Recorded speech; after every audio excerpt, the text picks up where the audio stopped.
I think my story is unique, and you'll be surprised by how it turns out. My name is Jake, I'm 34, and until recently, I thought I had a perfect life with my wife, Sarah. We've been married for 7 years, have 2 beautiful kids, and a comfortable home in the suburbs. Everything seemed fine on the surface, but looking back, I guess there were some signs I missed or just chose to ignore.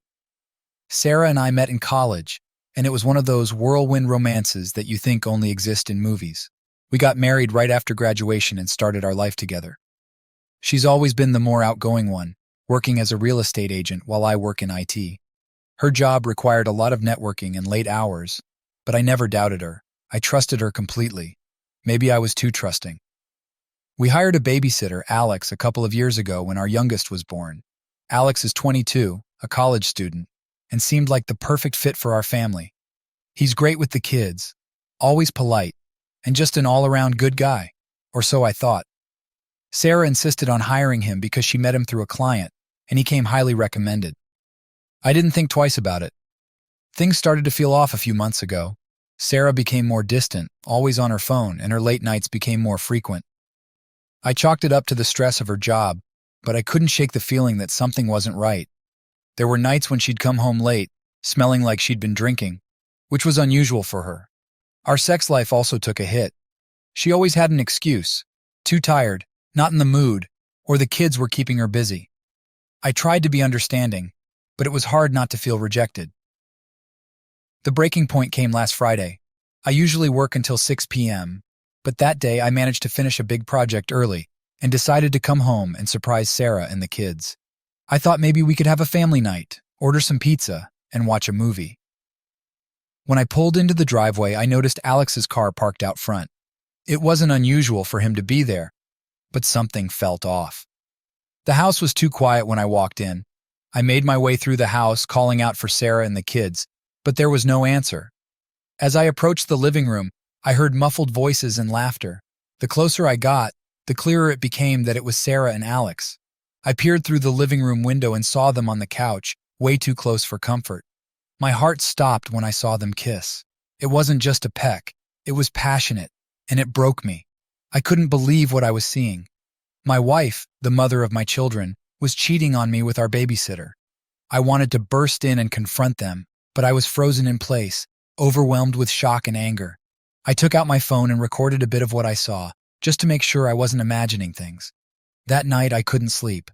I kept replaying the scene in my head, wondering how long it had been going on and what I'd done to deserve this. Sarah came to bed late, as usual, and I pretended to be asleep. I needed time to figure out what to do next. Should I confront her? Should I leave? My mind was racing with a million questions, but one thing was clear. I needed to know the whole truth. So here I am, sharing my story with you all, hoping for some advice and maybe a bit of support. After that night, I decided to keep quiet about what I'd seen. It took everything in me to act normal, but I needed more information before I could confront Sarah. I had no idea how long this had been going on, and I wanted to make sure I had all the evidence I needed. Plus, a part of me was curious about how far she'd go with her lies and deception. The next morning, I pretended everything was fine. I got up, made breakfast for the kids, and kissed Sarah on the cheek like I always did. She smiled at me, that same smile I used to love, and it took all my willpower not to let my emotions show. I had to stay calm and collected. Over the next few days, I started paying more attention to Sarah's behavior. I noticed she was on her phone a lot more, always texting or checking messages. When I asked her about it, she'd just brush it off, saying it was work-related. I knew better, but I played along. I started checking her phone whenever I had the chance, but she was smart. She'd delete all her messages and calls with Alex. I decided to get a bit more tech-savvy and installed a spy app on her phone. It was surprisingly easy, and within a day, I had access to all her texts, call logs, and even her location. I felt a pang of guilt doing it, but I needed to know the truth. Sure enough, there were plenty of messages between her and Alex, all of them confirming my worst fears. They'd been seeing each other for months, meeting up whenever they had the chance, even in our own home when I wasn't around. Reading those messages was like pouring salt on an open wound. They talked about how much they enjoyed being together, how thrilling it was to sneak around, and even made fun of me for being so clueless. Sarah was a completely different person in those texts, someone I didn't recognize. Instead of confronting her right away, I started thinking about how I could turn the situation around. I wanted revenge, but more than that, I wanted to make sure she understood the gravity of her betrayal. I wanted her to feel the same pain and humiliation she had inflicted on me. One night while Sarah was out with friends, I did some digging and found out that Alex had a bit of a checkered past. He had been involved in some minor legal trouble in the past. Nothing serious, but enough to raise some eyebrows. I figured if I could gather enough dirt on him, I could hit him where it hurt the most. I started collecting all the evidence I could find. I saved all the messages and call logs, took screenshots, and even recorded a few of their phone conversations. I was building a case, and it was growing stronger every day. I also reached out to a friend of mine who worked in law enforcement, just to get some advice on how to handle things without getting myself into trouble. The more I uncovered, the angrier I got, but I also felt a strange sense of empowerment. I wasn't going to be the victim here. I was going to take control of the situation and make sure both Sarah and Alex paid for what they did. For now, I kept my cool around Sarah, pretending everything was fine. I knew the time for confrontation would come soon, but I wanted it to be on my terms. I wanted to catch them off guard, just like they had done to me. It was a week after my initial discovery, and I had gathered enough evidence to take action. But I still hadn't decided exactly how I wanted to play it out. I spent countless nights lying awake, my mind racing with thoughts of revenge and justice. Sarah continued her deceitful behavior, oblivious to the fact that I knew everything. One evening, Sarah mentioned she had to work late. I knew it was another excuse to meet Alex. I casually suggested I take the kids to my parents' house for the weekend. She seemed relieved and agreed without hesitation. I packed up the kids and headed out, but instead of going to my parents', I drove around the neighborhood until I saw Alex's car pull up in front of our house. My blood boiled, but I kept my cool. I knew this was the perfect opportunity to put my plan into motion. With Sarah out of the house more frequently, I took the chance to install a few hidden cameras around the living room and bedroom. It wasn't something I ever thought I'd do, but desperate times call for desperate measures. The footage would be indisputable evidence of her betrayal. That night, I kept an eye on the camera feeds through my phone. It was like watching a horror movie in slow motion. Seeing them together, touching, laughing, and eventually moving to our bedroom was almost more than I could bear. I recorded everything, making sure I had multiple copies saved in different locations. The next morning, I reviewed the footage, my hands trembling with rage. Sarah came home early, cheerful and completely unaware of what I had on her. It took all my self-control not to confront her right then and there, but I knew I needed to play the long game to ensure she faced the full consequences. I continued to gather evidence over the next few days, recording every encounter they had. The more I watched, the more resolved I became. I wasn't just going to confront her. I was going to destroy the life she built on lies. The following week, Sarah announced she had a business trip and would be gone for a couple of days. Perfect. I kissed her goodbye, wishing her a safe trip, and the moment she left, I got to work. I called in sick at work, telling them I had a family emergency, which wasn't far from the truth. I spent the day making copies of all the recordings, printing out the incriminating messages, and organizing everything into a neat little package. When Sarah returned, I continued to act normally, which was increasingly difficult. Every time I looked at her, I saw the woman who had shattered my heart, but I had to keep up the charade a little longer. Finally, the day came when I was ready to confront her. I waited until the kids were at school, ensuring they wouldn't be around to witness the fallout. I set up the laptop on the dining room table, queued up the video, and waited for Sarah to come home. She walked in, smiling as she set her purse down. "Hey, honey, how was your day?" "Sit down, Sarah," I said, my voice colder than I intended. She looked puzzled, but did as I asked. I hit play on the video, and her expression changed from confusion to horror as she watched herself and Alex on the screen. "What is this?" she stammered, her face draining of color. "This," I said, gesturing to the laptop, "is the end of our marriage." She started to cry, trying to reach for my hand, but I pulled away. "Jake, I can explain." "No," I interrupted, standing up and pacing the room. "You don't get to explain. I've seen enough. I've heard enough. You've been lying to me, cheating on me, and making a fool out of me in my own home." Tears streamed down her face, but I felt no sympathy. "I trusted you, Sarah. I gave you everything. And this is how you repay me?" She sobbed, trying to find the right words, but there were none that could undo the damage. "I'm sorry, Jake. I'm so sorry." "Sorry isn't good enough," I said, my voice breaking. "I'm filing for divorce. I've already spoken to a lawyer. You need to pack your things and leave. I can't look at you right now." Sarah's cries grew louder, but I didn't waver. "Think about the kids, Jake. Please, let's talk about this. We can fix it." "You should have thought about the kids before you decided to cheat," I said coldly. "You've destroyed this family, and I won't let you continue to hurt us. Pack your things and go, now." With that, I left the room, needing to get away from her. As I walked out of the house, I felt a mix of pain and relief. This was just the beginning of a long, painful journey, but at least now I had taken the first step toward reclaiming my life. My focus turned to Alex. I wasn't going to let him walk away from this unscathed. He had inserted himself into my family and violated my trust. He needed to face the consequences of his actions. First, I did a little digging into Alex's life. He was a college student with a clean record aside from some minor legal troubles. He lived off campus in a small apartment. Knowing his routine and background helped me plan my next move. I decided to hit him where it would hurt the most, his reputation and future.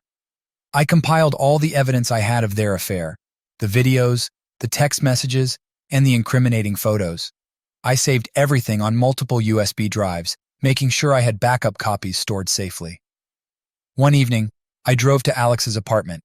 My hands shook with anger as I knocked on his door. When he answered, the smug look on his face vanished the moment he saw me. "Jake, what are you doing here?" he stammered, clearly nervous. "We need to talk," I said, pushing past him into the apartment. He didn't dare stop me. I walked into his living room and sat down, glaring at him. "Sit." He sat down across from me, his face pale. "Look, man, I'm sorry. I didn't mean for any of this to happen," I scoffed. "Didn't mean for it to happen? You've been screwing my wife for months. Don't insult me with your apologies." He opened his mouth to say something, but I cut him off. "Here's what's going to happen.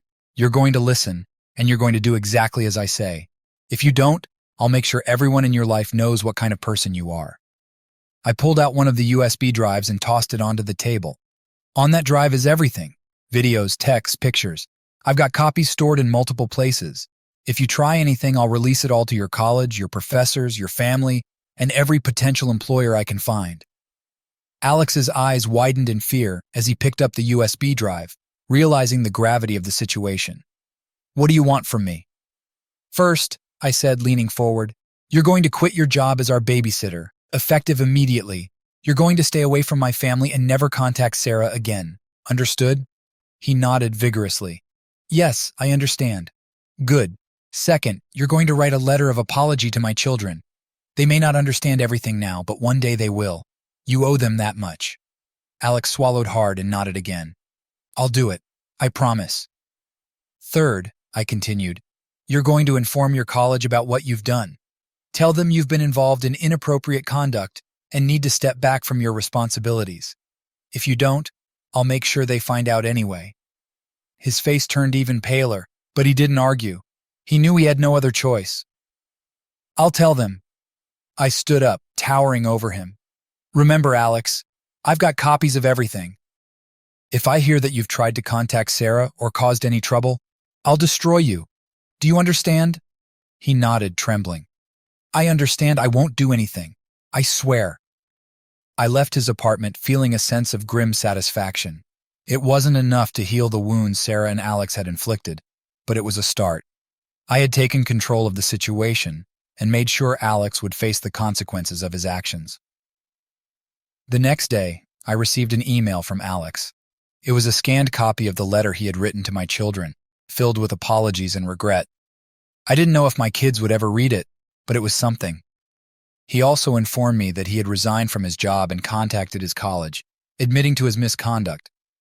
With my revenge on Alex executed and my anger slightly tempered, it was time to face the inevitable: divorcing Sarah. I knew this would be a long, grueling process, but it was necessary for my healing and the well-being of our children. I had already consulted with a divorce lawyer and gathered all the evidence of Sarah's infidelity to support my case. The morning I served Sarah the divorce papers, I felt a mix of emotions. There was anger, of course, but also a profound sadness. Despite everything, she had been my partner for many years, and it was hard to let go of all the memories we had shared. But the betrayal had shattered our marriage beyond repair, and there was no going back. I chose to serve her the papers at home when the kids were at school, ensuring they wouldn't witness the confrontation. Sarah was in the kitchen, sipping her coffee, when I walked in with the documents in hand. "Sarah," I said, my voice steady but firm, "we need to talk." She looked up, her eyes wary. "What is it, Jake?" I placed the papers on the table. "These are divorce papers. I'm filing for divorce on the grounds of infidelity." Her face paled, and she reached for the papers with trembling hands. "Jake, please, can't we talk about this? We can work through it." I shook my head. "No, Sarah, there's no working through this. You betrayed me, and you betrayed our family. This is the only way forward." Tears welled up in her eyes as she read through the documents. "But the kids? What about the kids?" "We'll figure out a custody arrangement that's best for them," I said, trying to keep my emotions in check. "They deserve stability and a loving environment, and right now, that's not something we can provide together." Sarah sobbed, burying her face in her hands. "I'm so sorry, Jake. I never meant for it to go this far." I took a deep breath, feeling a pang of sympathy despite everything. Sorry doesn't change what happened. We need to do what's right for the kids and ourselves. Over the next few weeks, our lawyers worked out the details of the divorce. We agreed to joint custody of the kids, with them spending weekdays with Sarah and weekends with me. The house would be sold, and the proceeds divided. It was painful, but it was the fairest solution. One afternoon, as I was packing up my things, my daughter Emily walked into the room. She was only 7, but she had a keen sense of awareness. "Daddy, why are you packing?" she asked, her big brown eyes filled with confusion. I knelt down to her level and took her small hands in mine. "Emily, sweetheart, Mommy and I are going to live in different houses from now on, but you'll still see both of us, and we both love you very much." Her eyes filled with tears and she hugged me tightly. "But why, Daddy? Why can't you and Mommy stay together?" I struggled to find the right words. "Sometimes grown-ups have problems that are too big to fix. But none of this is your fault, okay? We're still a family, just in a different way." As I held her, my heart broke all over again. The impact of Sarah's betrayal reached far beyond just the two of us. It affected our innocent children who had no part in this mess. It fueled my determination to create a stable, loving environment for them, no matter how difficult the road ahead might be. The day Sarah and I signed the final divorce papers was surreal. We sat in a sterile conference room, our lawyers by our sides, and methodically went through the documents. Each signature felt like a nail in the coffin of our marriage. When it was over, Sarah looked at me with red-rimmed eyes. "Jake, I know you'll never forgive me, but I hope one day you can find peace." I nodded, not trusting myself to speak. There was no more room for anger or blame, only a hollow acceptance of what had transpired. I left the conference room feeling a strange mix of relief and sorrow. The chapter of my life with Sarah was officially closed, and it was time to look to the future. I had my kids to focus on, my career, and the daunting task of rebuilding my life from the ground up. As I drove away, I allowed myself to shed a few tears. Not for Sarah, but for the life we had once dreamed of, now forever lost. But I also felt a glimmer of hope. I had survived the worst, and with time, I knew I would heal. The journey ahead was uncertain, but it was mine to shape. One step at a time, I would move forward, stronger and wiser for the trials I had endured. With the divorce finalized, I thought the worst was behind me. Little did I know Sarah wasn't done with her schemes. She was furious about the divorce and the way I exposed her affair. Her anger fueled a vendetta against me, and she was determined to make my life as miserable as possible. A few weeks after the divorce, strange things started happening. I received a call from my boss informing me that someone had anonymously accused me of misconduct at work. The accusations were baseless, but they triggered an internal investigation. It was a stressful and humiliating experience, but fortunately my colleagues and superiors knew me well enough to see through the lies. Next, Sarah tried to turn our children against me. She would tell them lies about me, painting me as the villain who destroyed our family. Emily and Jason, my 4-year-old son, would come to me with questions that no child should have to ask. "Daddy, did you really make Mommy cry because you don't love her anymore?" Emily asked one evening, her innocent eyes filled with confusion and hurt. I hugged her tightly, my heart aching. "Emily, sweetheart, I love you and Jason more than anything in the world. Sometimes grown-ups have problems that are too big to fix, but that doesn't mean I don't love you or your mom. It's just something that happened between us." Despite my reassurances, the damage was done. The kids were caught in the crossfire, and it broke my heart to see them struggle with the situation. Sarah also tried to make my life difficult financially. She contested the divorce settlement, claiming she deserved more than what was agreed upon. She dragged me back to court, but thankfully, the judge saw through her tactics and upheld the original settlement. It was a small victory, but it came at the cost of more stress and legal fees. The final straw came when she called Child Protective Services, CPS, on me, alleging that I was an unfit father. The accusations were horrifying and completely false, but they prompted an investigation. CPS visited my home, interviewed me and the kids, and even spoke with my neighbors. It was a nightmare. I couldn't believe Sarah would stoop so low, but I should have known better. She was desperate and vindictive. The investigation dragged on for weeks, casting a dark shadow over my life.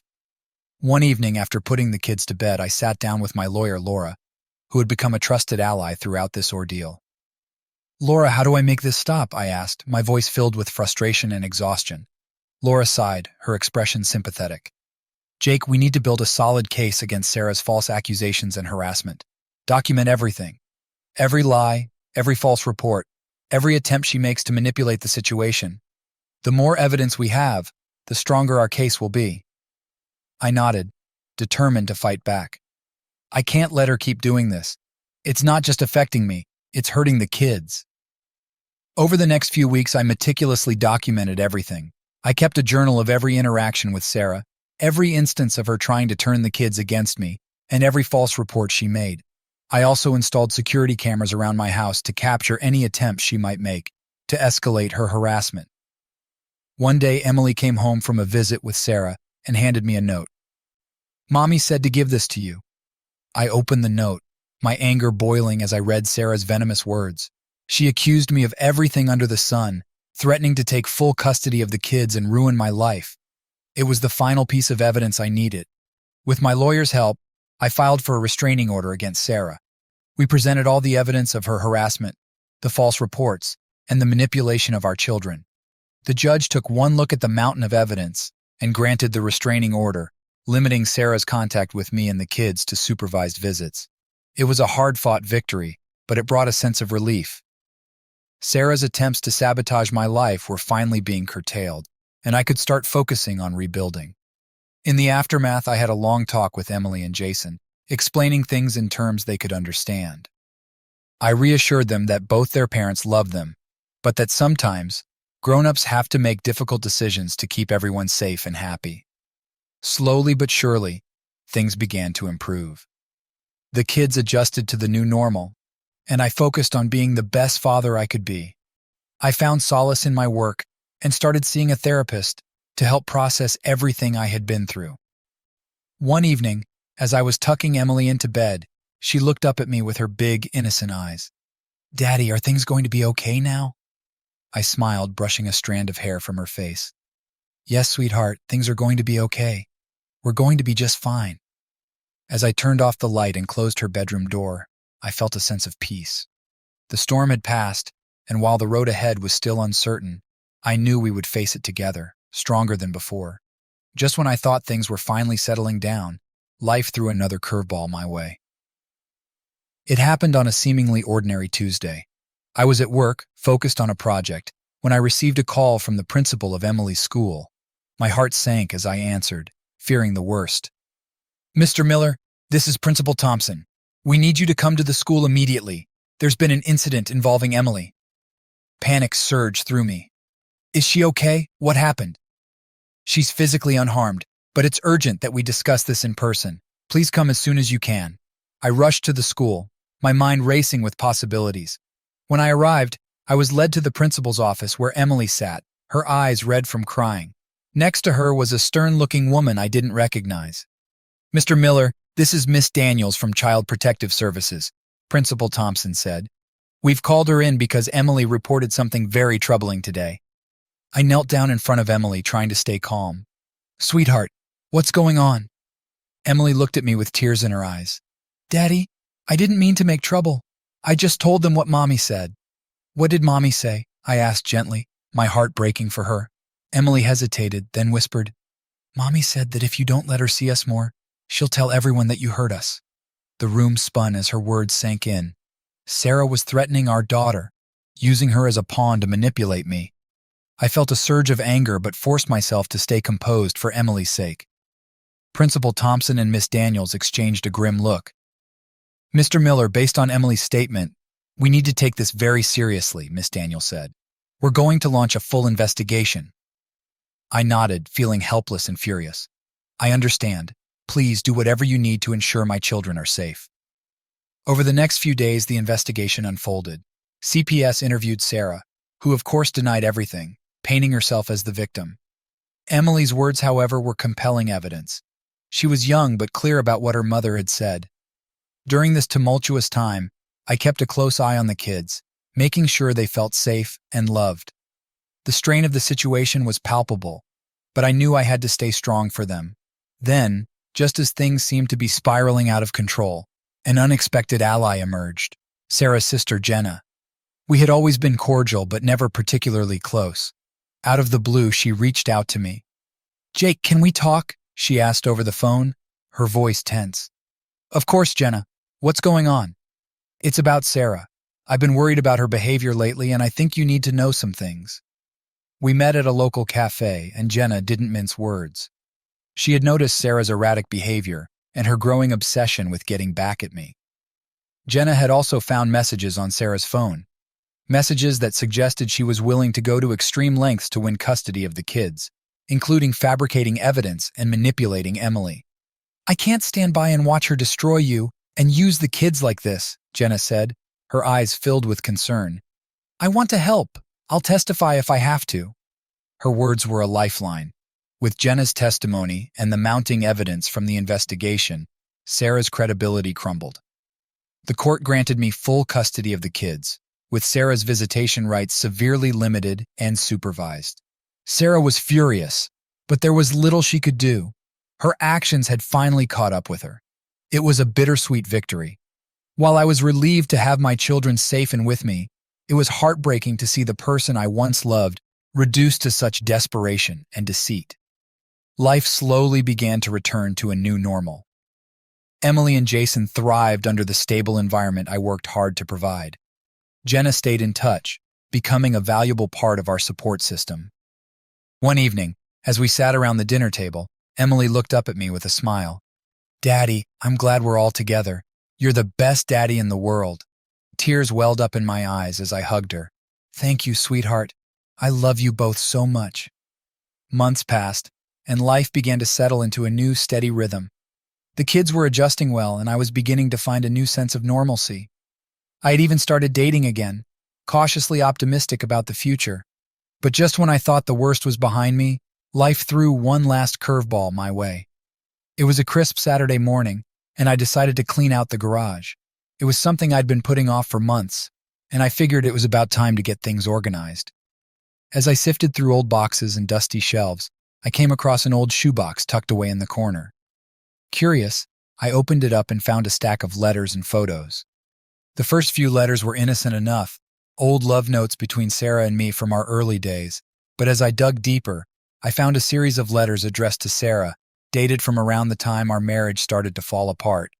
They were from someone named Mark. I felt a chill run down my spine as I read the letters. Mark's words were filled with affection and passion, describing secret meetings and plans for a future together. He talked about how he couldn't wait for Sarah to leave me so they could start their new life.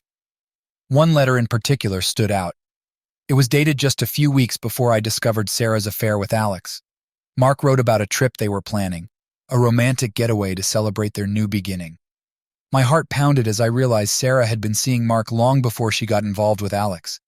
As I read through the letters, it became clear that Sarah had been living a double life for years. The affair with Alex was just the tip of the iceberg. She had been deceiving me and our entire family, planning to leave us for another man while pretending everything was fine. Feeling a mix of anger and betrayal all over again, I continued to dig through the shoebox. At the bottom, I found a small velvet pouch. Inside was a diamond ring, clearly an engagement ring meant for Sarah. The reality hit me like a ton of bricks. Sarah had been planning to leave me and marry Mark. I took a deep breath, trying to process everything. The lies, the deceit, it was all too much. I had thought the worst was behind me, but this revelation reopened old wounds. I knew I had to confront Sarah about this, even if it meant dredging up the past. Later that afternoon, I called Sarah and asked her to come over, saying we needed to talk about something important. When she arrived, she looked nervous, sensing the seriousness in my voice. "Jake, what's going on?" she asked, standing in the living room, her eyes darting around.